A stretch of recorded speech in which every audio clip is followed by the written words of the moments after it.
Welcome to the first episode of Scanning the Market. Today, we are speaking with Jina Park, who is the Chief Strategy Officer of AIRS Medical. We walk through her background, her education, her philosophy, her journey through Novartis, and how she is now leading one of the most successful AI vendors on the market. As well as that, we also talk about the market and her predictions for the next 5 years. I hope you enjoy. You want to know what's funny is we've spoken with each other, for over a year now. And generally, we've never even spoken about your background. But I didn't know that you had, 4 degrees or something?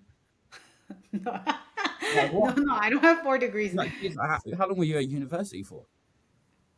I was in school for a long time, but so I basically went to undergrad for like it's like pre-pharmacy, right? So like Yeah. I was doing pre-pharmacy for like whatever 3 years. It's like a bachelor's degree, and then I did the pharmacy school, and then after pharmacy school, similar to the medical degree, you have an option to do residency or like a fellowship. So for physicians, typically it's a residency and then a fellowship.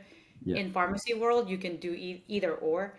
So fellowships are more designed for like industry or like research kind of function. Yeah. So then my fellowship was doing some like research function for like kind of related to using data. Yeah. So I had a lot of like statistics, biostatistics, and um, epidemiology training during my fellowship, and then I went into pharmaceutical company. So Yeah. that was the whole kind of the reason why I did the fellowship. Yeah. And then when I was at Novartis, I was doing a lot of like um, predictive analytics, machine Hmm. learning. So obviously, I don't have a background in machine learning, and at the time they were offering free school. They were like, "Oh, we'll pay for it. Yeah. Like you guys do the school." So then I applied for it. I got in. So I did the master's program like for data science through Nice. Novartis. So that's how I did that master's degree. But I mean, but free education, you'll take it. it's a free education. It's like why You're not? getting paid at the same time as well, I suppose. I mean, it's win-win. So Yeah. did you always wanted to get into healthcare, or was like you just sort of decided when you were like 18 or whatever? Like as a kid, were you like, I just want to be a doctor, or like what was it you wanted to do?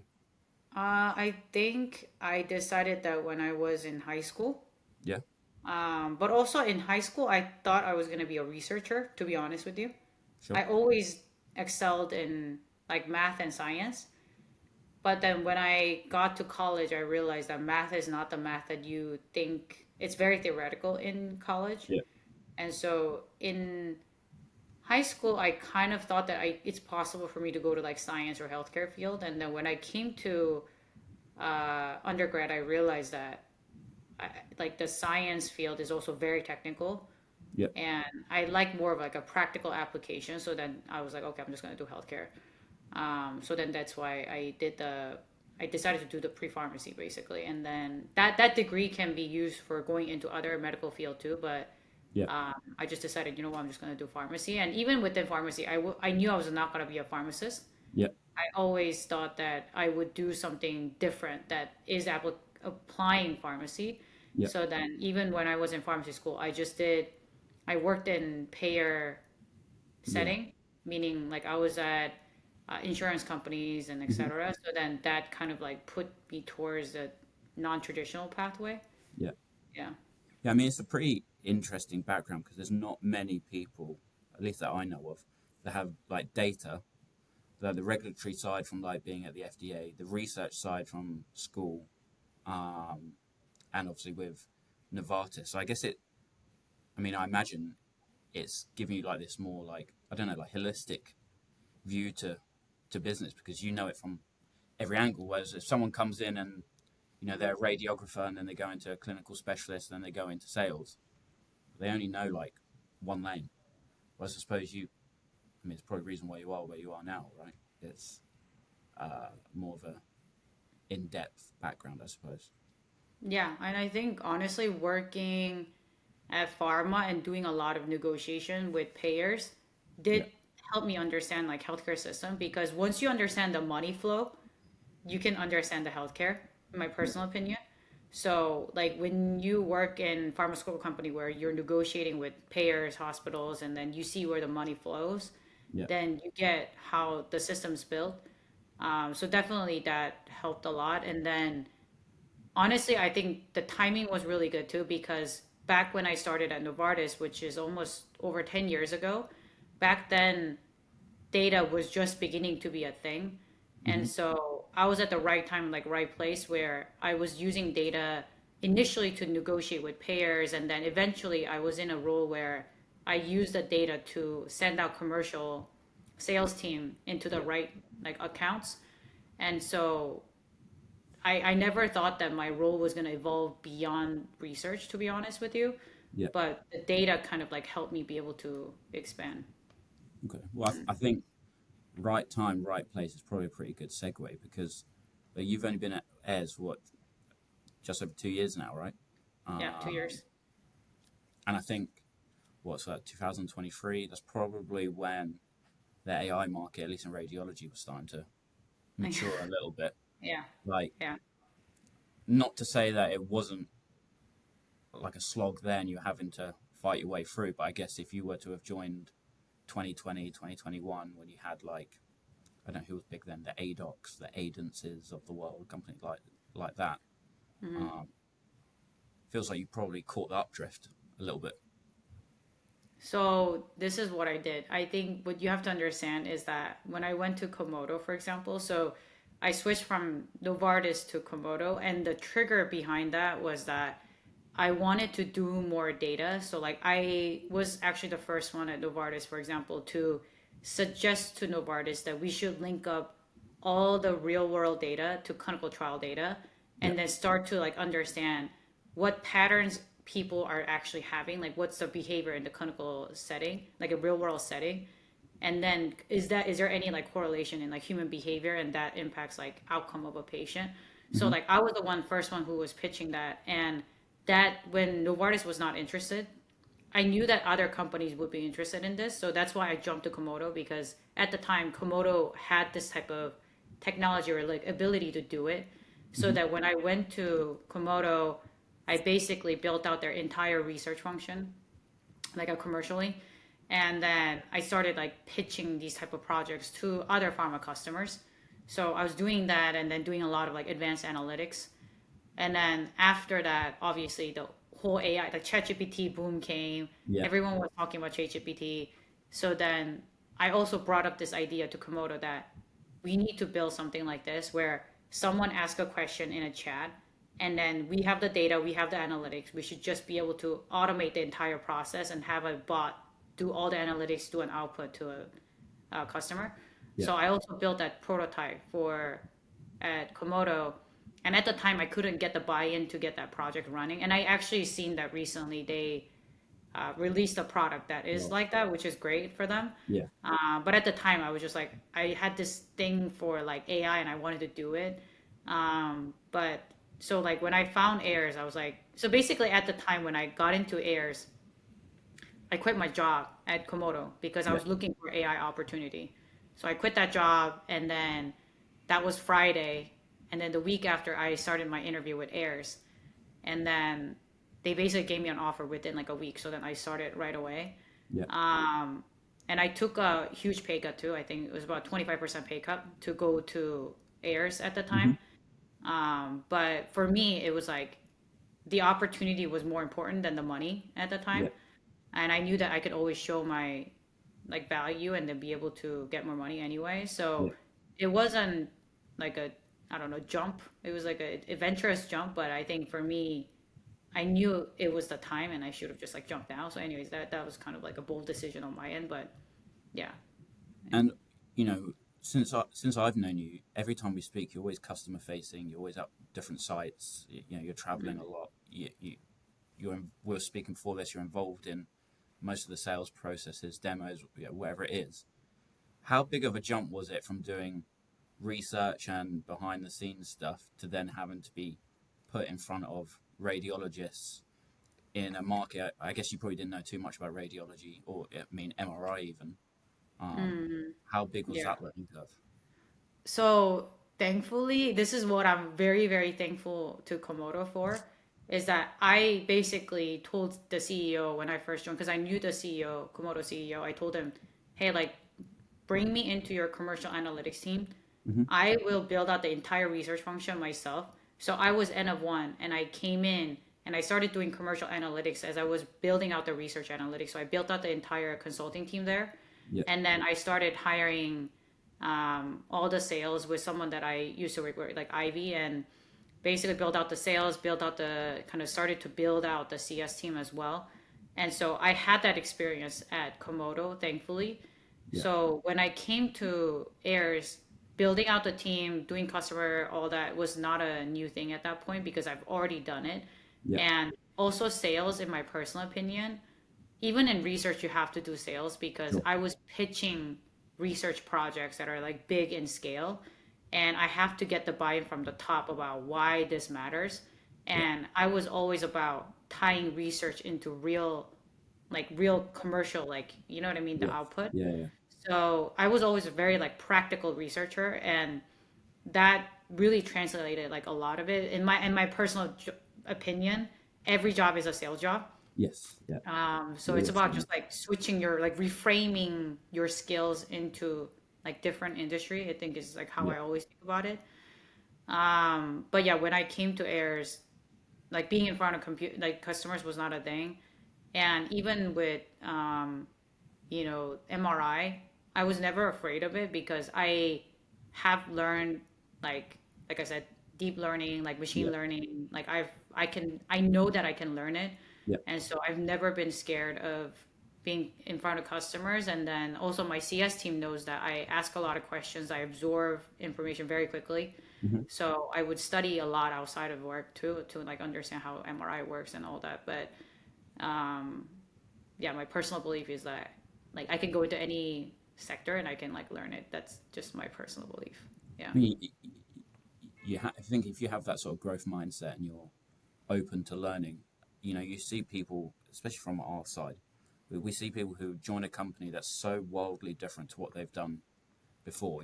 I mean, I know you guys have been through this. You have someone who's selling orthopedics, and they come Mm-hmm. into selling, you know, MRI software, and it's such a far cry from what they know that if they don't put in that effort Mm-hmm. outside of work to learn, then you the doctors are going to sniff them out straight away.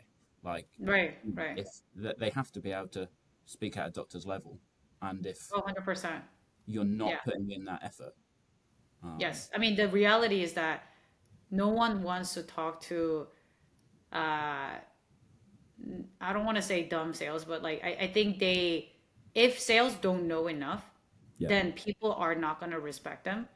And so, like, my philosophy always has been that, and we have a very like rigorous like sales training program here once they yeah, join, is that I have a specific criteria where they need to be knowledgeable in, hmm, and there's a minimum threshold of like, okay, you need to have this information because I do not believe in sales utilizing too many resources outside of their team to sell. yeah, They should know the product in and out. And so we do have a pretty rigorous program. And as you know, we do also try to hire people that are very self-motivated, yeah, that are willing to learn all these content yeah, and independent. And so that factors into like the type of people we hire and how we do training and yeah. etc. I mean, I'm such a big believer that for two things, you can't sell something you don't believe in, and you can't sell something you don't understand. So if Mm, you're just coming in for a paycheck, especially a small company, like when you have a sales team of 4 or 5, yeah. and like you've got one app supporting you, like you can't BS your way through a Mm, 6 month sales cycle. yeah. And I think that's probably why, at least in the AI space, there's so much turnover, right? How many people do you see coming into a company and leaving after 9 months? Like, I think ridiculous. for But I think that also remember that I think first of all, hiring sales in AI company is tough. Yeah. And even at Komodo, I felt like because we're selling data and analytics, right? And that's also Hmm. not an easy area. So you see that there are people that are extremely successful, and that is probably less than like 10 to 15%. Hmm. And then the rest are not like they're okay, right? Yeah. And so, and I believe that's actually how the sales, just people in general are. There are only like top talent, only in the, Yeah. maybe 10 to 15%. And so we have to capture that because AI is even more complex than data and analytics. Hmm. And so there are people who have the depth to be able to understand that and be able to sell. Um, and I do think everyone who comes in has to have like a growth mindset. Otherwise, they will definitely not succeed. And I think either there are two kinds, right? Either they don't do well and then we have to let them go, Yeah. or they get frustrated with their performance and then they leave. So there are definitely two types. And in the beginning, there has been some like turnaround, but I think now we're at a phase where like we know exactly what the type of people we want. I think you've seen that rubric Yeah. where we have like list outs of like all the attributes that we're looking for. And I'm not saying we will find a perfect person, Yeah. but now that we know what we prioritize and what we don't prioritize, I think it should be much better. Yeah. Yeah. I mean, if there's any comfort in it, you're not the only company who have, I guess, almost hired blindly, and it's not for any fault of your own. It's because the fact it's so new. Like, there's so many companies we have worked with who have gone through not even just reps or individual contributors, like whole leadership teams, where they come in and they think, right, we've got a SaaS product. Let's just hire someone who knows how to sell SaaS, right? Mm-mm. And you then forget that being able to navigate like the matrix of a hospital is a whole skill set in itself, and that's not something you can teach. I'm sure you had to learn it as well, right? Like just knowing how to catch the radiologist at the right time, being able to get through. If you're doing cardiology, being able to get through the receptionists or Mm. the assistants. Not having that skill set or knowledge, I think it's just so limiting, and so Mm. there's just been so many companies in this space who have got that wrong. And the first thing I always say to these companies when they're asking us about hiring is just start with experience and knowledge and product knowledge and therapy area knowledge. At least hedge your bets. You can take a gamble and go for someone who might be a superstar. I mean, how often? I mean, it worked out with you, I suppose. But apart from like from yourself, I don't really know many examples of companies who have hired outside of what they do and succeeded. But I also think you have to remember that our company is notorious for hiring like non-traditional candidates. Yes. So like I'm also a very non-traditional candidate, right? Yeah. I didn't come from straight sales role. I come Hmm. from research and I come from data. And so I think, when AIRS decided to hire me, they knew that, oh, she has kind of the blend of managing all kind of the larger teams. Yeah.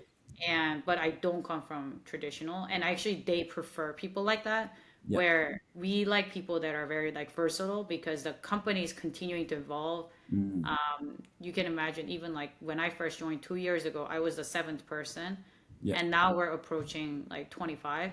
And so things are continuing to change, and people who can adapt to it and who cannot adapt to it, it shows.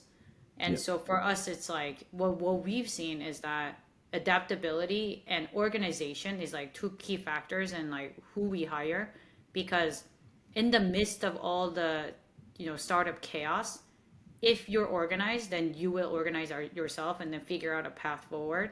People who are not organized have not succeeded well in startup world. That's just what I've seen, because they get embedded into like all the chaos that already is happening. Yeah.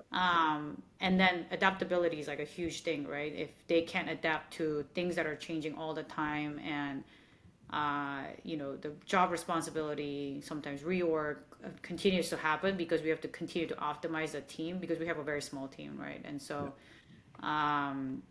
I think those are really important. So like for me, I don't really care where they come from, as long as they understand that those two are important to them, Hmm. and also like an impact to company is important to them, then I've had them succeed. I think you met also Andy Chin, right? Hmm. From, I don't know if, yeah. So Yeah. Andy is also like non-traditional hire, right? She came from Komodo Yeah. with me. She was one of the consultant that was doing data analytics.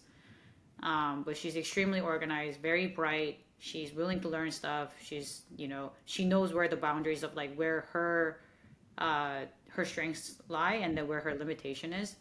And people like that, in my opinion, succeed well in Yeah. roles.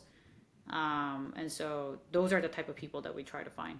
Yeah. Yeah. I mean, I think if you can have like a hiring philosophy, I mean, you're hire seven, and so you have to build a foundation. I think the hard part for scaling companies, and I imagine there'll be a lot of companies smaller than you, like CEOs or head of sales or whoever is listening, who want to build a team. You have to keep that philosophy sort of throughout. But I mean, it's difficult as you continue to scale, right? So one Yeah. thing I'm interested in is, there's it's harsh to say, but there's not that many successful AI companies in terms of revenue or Mm. profitability, right, or sales. I know you guys are like crushing it, right? So in 2023, how your higher seven, how big or how many installs do you know you had at that time? So when I joined, we had probably like 30 installs No. in the US. Yes. Yeah. But And that was also like thank you to our partner, mhm, Phonar, because Phonar had about 20 centers.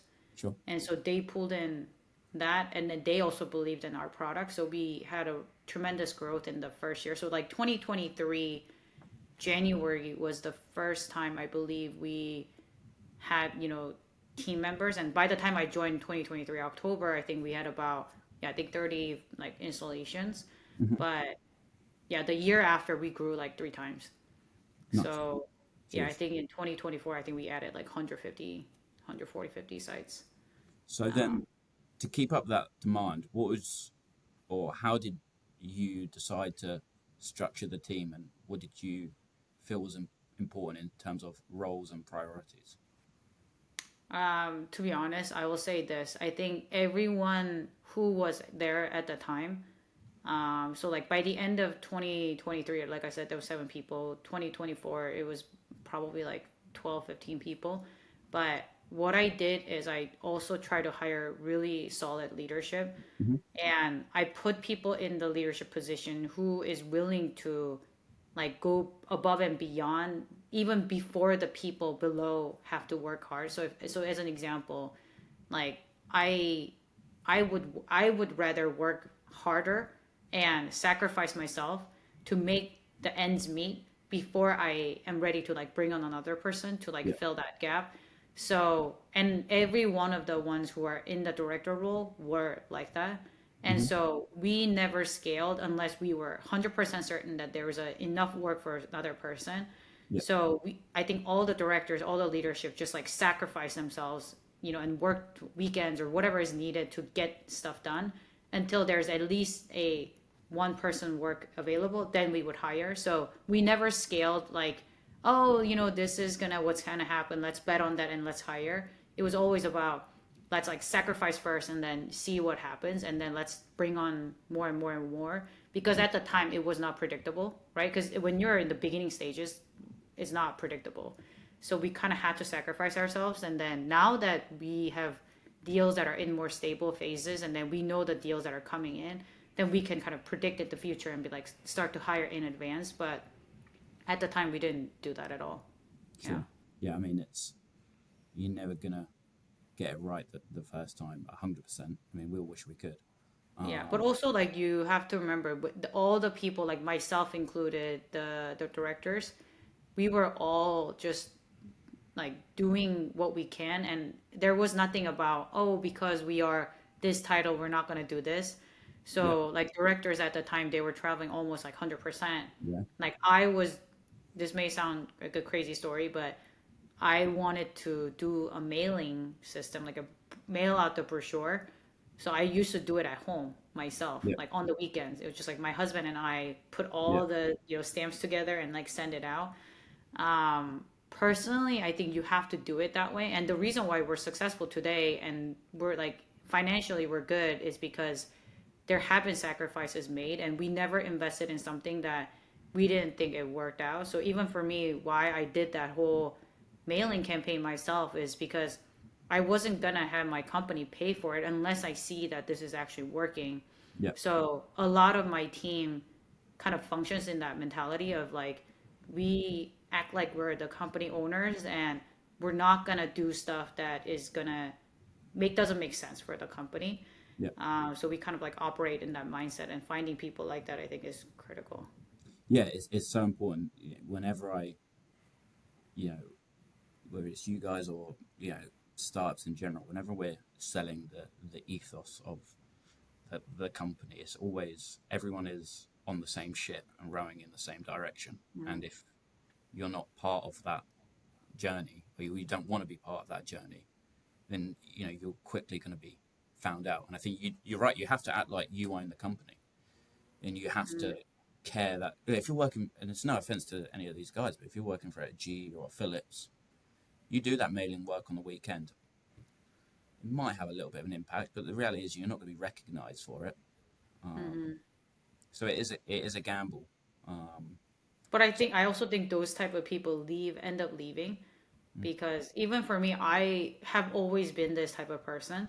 yeah. Like, I've always treated my work extremely seriously, and um but I think what you end up getting from big companies is that you just don't get that in return, right? You Yeah. don't get the same level of respect and care from those companies, Hmm. and that's why a lot of the talents leave big companies, in my Yeah. personal opinion.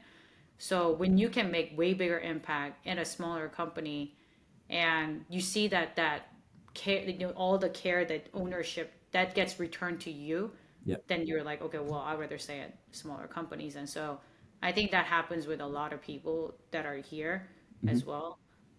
Is they join, and then they come with the ownership, and they are treated extremely well. Like, we value them, and then they were like, well, why? What's the point of being at these big companies? Yeah. Yeah. It's so important, and I think it goes beyond just like commission schemes, right? Because people go into sales, Mm. mostly it's for money, but it's not the commission that keeps you at a company, because a good salesperson will make money at most places, right? It's those.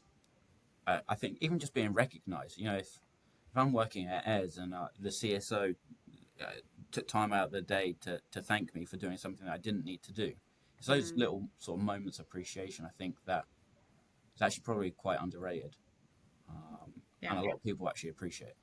Yeah. And like I said, I was more stressed not being able to do what I wanted at these other companies. Yeah. And at some point, like, money becomes, I mean, like, beyond certain point, like, money just doesn't become that important in your life. Agree. And I think it's more important that you do what you want to do. And also, my personal belief is that earlier in your career, like 20s, 30s, and even like early 40s, it should be all about increasing your like value as a person. Hmm. Like, you should gain as much experience as possible, so that you just become a more expensive asset. Yeah. And that's what I decided to focus on, instead of like chasing money, because I thought money would follow eventually. I didn't think money was like the number one important thing. Yeah. Yeah. Yeah. Do something you enjoy first, and that you feel is important, and then you get rewarded. Okay. One thing that I'm interested in, we've spoke about a few times, but never really in too much depth, is I guess the whole market in general. I know if you've said it to me a few times, you're not a big fan of platforms and Mm. these. I obviously won't mention companies, but there's been a lot of change recently. How, as someone who runs a successful company, how do you foresee the market changing over the next few years? Because I think there's so much tech coming into it that is kind of unpredictable at the moment. Mm. So I think this is not just, just about radiology, but I think this is happening outside of radiology, just Mhm. entire AI space. Is that there's been some articles, for example, saying, oh, AI is replacing human, but is it really replacing human, in like what extent? And also, is it really increasing productivity? Because if the AI is increasing, like, bringing more productivity beyond like a person, sure, like, I think there could be a place where we could be replaced. But besides that point, I think what I'm trying to get at is that AIs who don't bring in actual like monetary value to the customers, they will become obsolete. Yeah. because there's no point, and there's too many AI options, right? Even like outside of radiology, there are too many options. Everyone's trying to start an AI company, but if your AI does not bring actual like ROI or Yeah. monetary value, then people won't like buy it, and then they'll just pass by because eventually it's going to be a nice to have, and Yeah. there's going to be a must have, and the must haves are going to actually bring value. Yeah. So that's where I think is already happening, and that's why I told you about the platform companies eventually being obsolete. Is that platform as themselves, like what's the actual added value? I think it's very minimal. And Yeah. so if they're going to do the right platform play, what they should have done is they should have prioritized these AI solutions that bring monetary value. They should have prioritized that, sell that, get a little bit more sticky, and then start pushing in other solutions. But I think what they didn't do well was that they were trying to go too broad and try to solve too many problems. Yeah. And so then now the customer's eyes, they're not clear what the problem they're solving. And Yeah. so once you cannot really explain yourself, like what you're solving and what you're, what problem you're solving, then you become obsolete from the market because people don't think of you when they think of certain problems, right? And Yeah. so I think that's what happened with the some of the platform partners is that partner the companies is that Yeah. they couldn't pinpoint and say, hey, this is the problem I'm solving, and I think that's why they kind of fell through. Yeah. Yeah. When I think of the AI market, just specific to radiology, I break it down always into two, and it's diagnostic and workflow. For you guys, I put you in that workflow bucket, right? Where I know Hmm. you can clean up an image and it makes it look nicer, but in my head, that's more of a nice to have, right? The value on that is, yeah, you might be able to see something clearer, and that's cool. But Hmm. the fact you can get 50% more patients through the door if you're a Mayo Clinic, the ROI is obvious, right? Right. 50% more patients, or if you're Gina's Imaging Center and you can't afford a new magnet that's $800,000, and you've got to be down for a couple of weeks, one day it takes to install Swift MR, and then bang, you've got an up to date system. So that's obvious ROI. But if there's only one other AI company that I know of that's profitable, and I think that's probably because they were early to market. But if you're just a generic stroke detection company, for example, Hmm. if you can get patients through the doors quicker and triage quicker and into treatment quicker and out the door quicker, then great. But if you require the radiologist to have 10 more clicks and they then have to analyze and read your report, and if you have sent your lung scan through Cure, River Rain, Context Flow, then you have to read all three of those different scans plus your radiologist's report as well. Mm. You kind of get lost in Yeah. doing too Yeah, much. and I think it goes same for the workflow and diagnostic solution is that it needs to actually save people's time, Yeah. and that needs to be significant enough, Yeah. right? Because I think often what people mistake is that they have this solution that is, so I'll give you a really good example. So there have been solutions for like reading like chest x-rays, Hmm. and in my personal opinion, like we could build it because we have contemplated building an AI that could read it for the physician, but the feedback we have gotten from radiologists is that hey, it doesn't even take us less than like 30 seconds to read this. Yeah. So unless the AI is going to be, I don't know, like helping me read it like Yeah. even faster, I don't know, like I think there's to a certain point where it's not beneficial. Yeah. So I think the value prop has to be extremely clear where like I would build solutions, especially if you're going on an AI journey, Hmm. then you should not be going after these kind of products where you're only saving like 20 seconds of people's time, Yeah. because then will that really make a viable product? Especially as a first product, probably not. Maybe in the future you could, but as a first product, trying to establish yourselves in the market, then you need to bring a solution that will make a huge impact in the productivity and the efficiency. Yeah. Then I think you'll get more stickier. So, and I think that's kind of the when we call it the product market fit, right? Like you have to truly understand what you're bringing and the benefit of it, like Yeah. monetarily. Otherwise, it's not going to be successful. Yeah. For sure. And I think the last thing that I guess I wanted to touch on about, I guess, you guys in particular, is there's other companies that have built these workflow tools and they've done really, really well. We've seen some of them getting hundreds and millions worth of dollars worth of funding, right? But then they're not investing into new products. So you have a market that everyone knows your product, everyone knows who X, Y, and Z is, and you can't just keep going with the same product every month. Your Right. salespeople will end up running out of people to target. 100%. So how do how do you foresee as, or I mean, if you can talk about other products that you're working on that will, or that you'll be able to launch and piggyback off the success that Swift has had? Yeah, so we do have a product that we'll be launching. We already got FDA approval, and we'll be launching end of this year. So the product line is called like Swift Sight, and it basically does brain volumetry. And there are like 10 like brain volumetry solution in this market. But what the gap that we saw was that it's also like a market trend. So like the market trending in the US is going towards more preventative health, more about patients taking care of their own health, really. And so we saw that trend. And then also we were also thinking about like how can we help our customers make more money? That was another thing. So when we design a new product, it's like yes, we will make money, but it's about how can we pass that success to our customers. So the brain volumetry, the new thing about our solution is that first of all, because of Swift MR, it can reconstruct images to be like a standard format. Right now, the challenge is that if you go into a Siemens scanner, if you go into a GE scanner, there will be a variation in the volumetry more Mm-hmm. than if you were to go into a Siemens scanner and go into a Siemens same scanner in 5 years. That Yeah. variation is actually smaller than between GE and Siemens. So Swift MR can actually overcome that difference by standardizing all the images. So that will allow us to be able to do longitudinal analysis, which existing volumetry solutions cannot do that.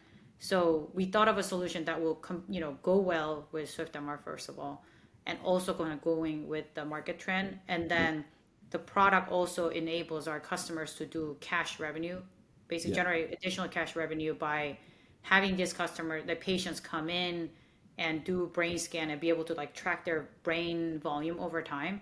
Yeah. And when the brain volume is shrinking, likely there is some either like Alzheimer's or other dementia, kind of the form of that can come up.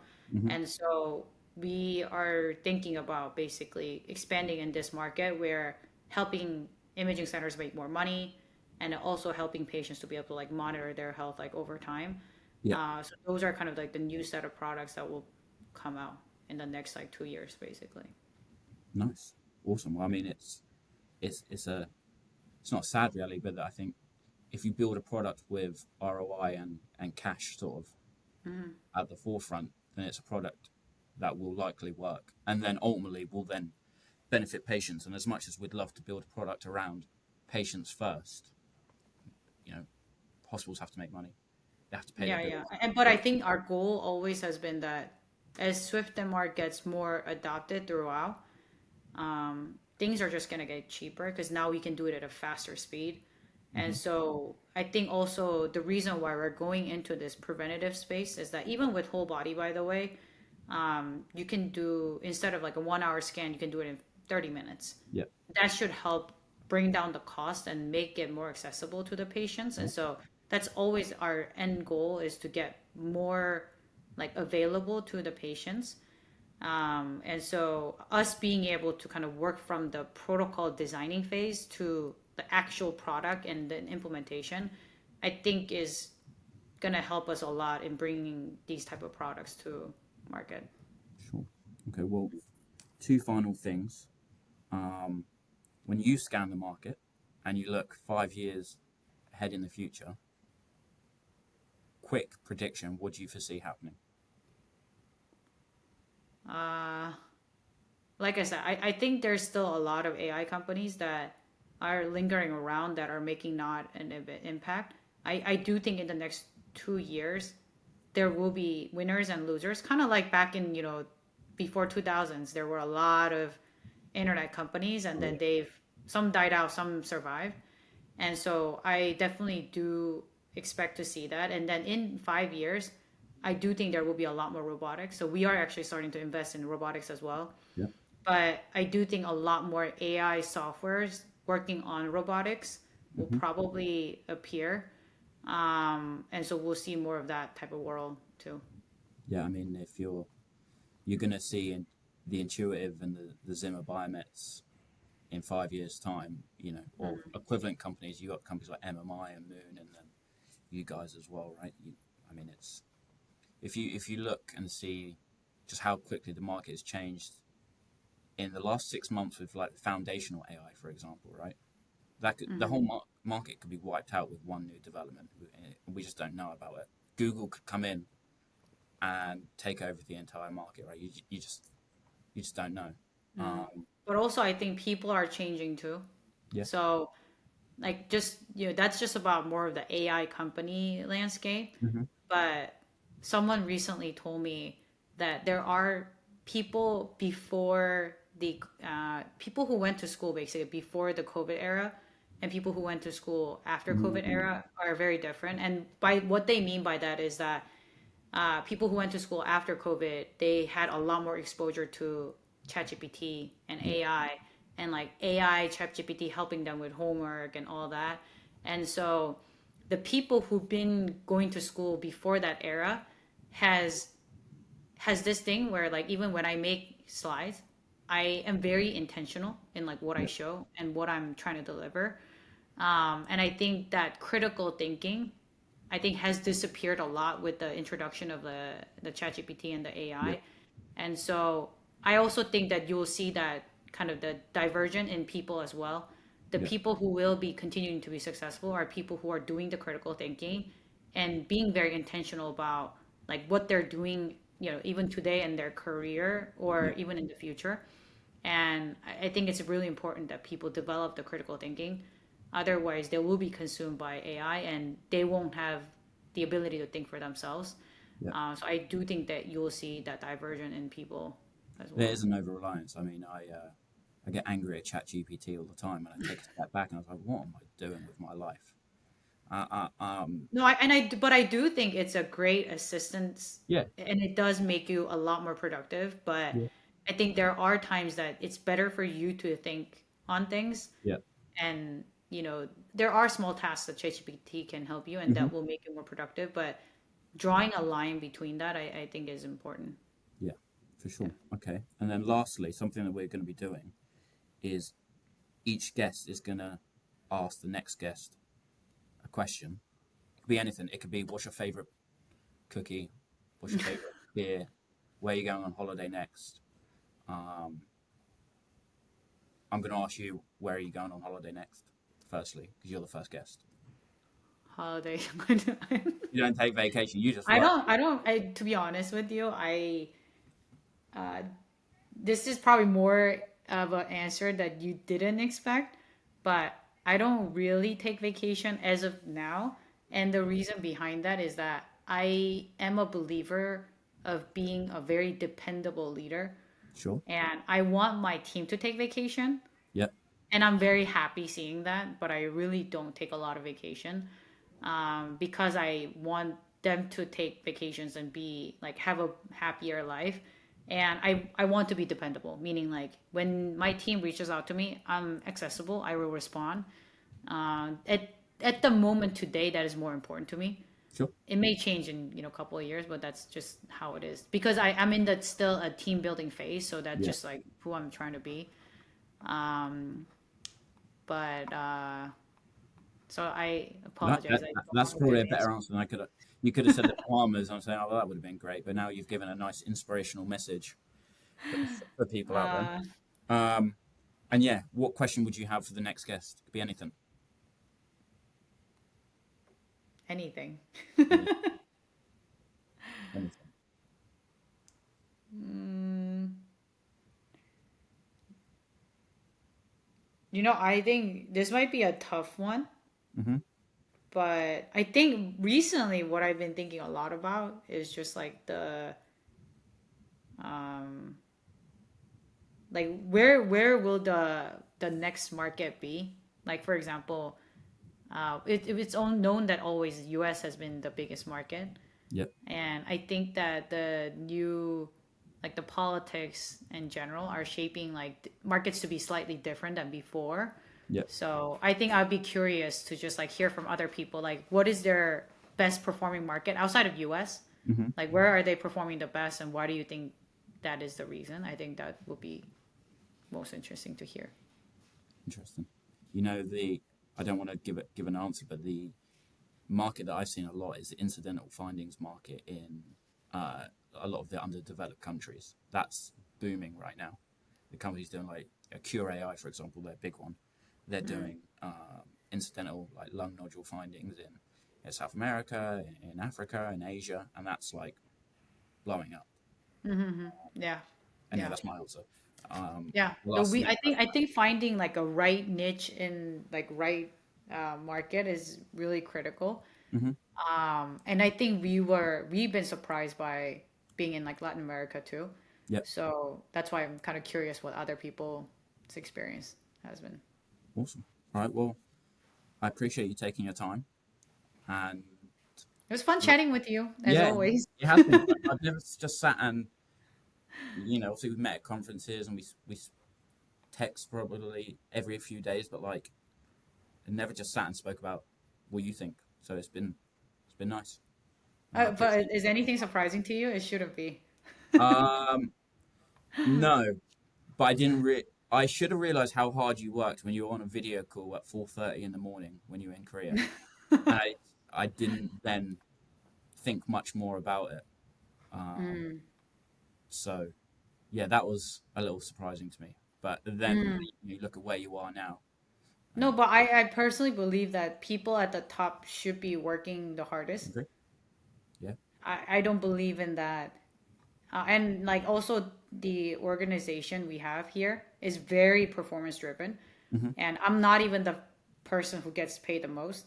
Yeah. It's people who are on the ground, like selling, Yeah. like, right? And then even the service team.